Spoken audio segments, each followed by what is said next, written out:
real values on which Labour was founded in this very city in 1893.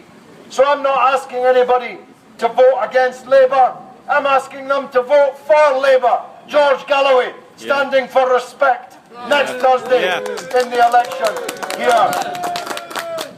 Now, my opponents are using it against me with their small-minded brotherlyism that I care about this ummah as a whole.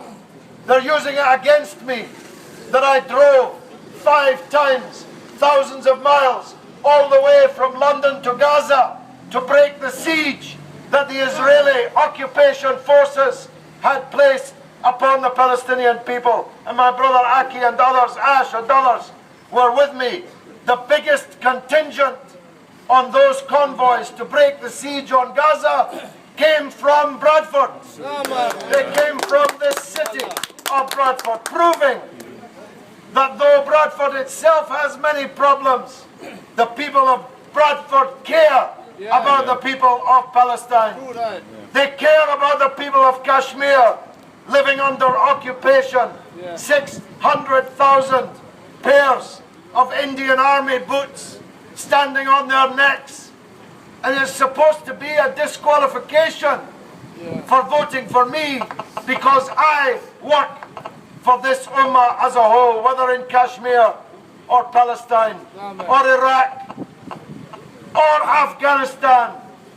I was the leader of the anti-war movement in this country. Labour was the leader of the war against Afghanistan. They want you to forget that. I'm a religious person. I believe in the judgment day, as do all of you. I ask you this, and I ask you to ask yourself this. On the judgment day, how are you going to explain that when you had a choice to vote for the leader of the anti-war movement or vote for the party that made the war, how are you going to explain that? A war which killed 1 million Muslims in Iraq, which has killed hundreds of thousands of Muslims in Afghanistan, and you had the choice next Thursday to support the anti-war leader, but you decided instead to vote for the party responsible for the deaths of more than 1 million Muslims. I wouldn't care to have to explain that on the judgment day. I believe, as I said at the beginning, that Bradford needs above all a change. If my opponent wins, nothing will change. Nobody will notice.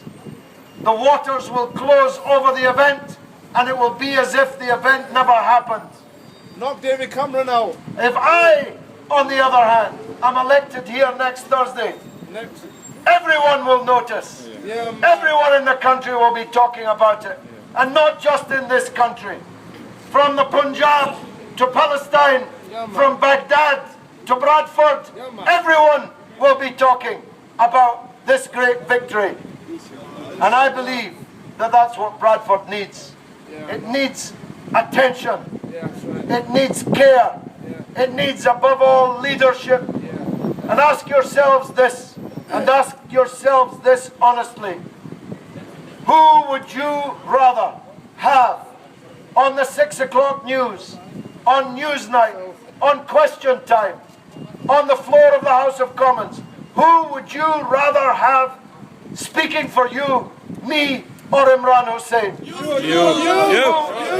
George.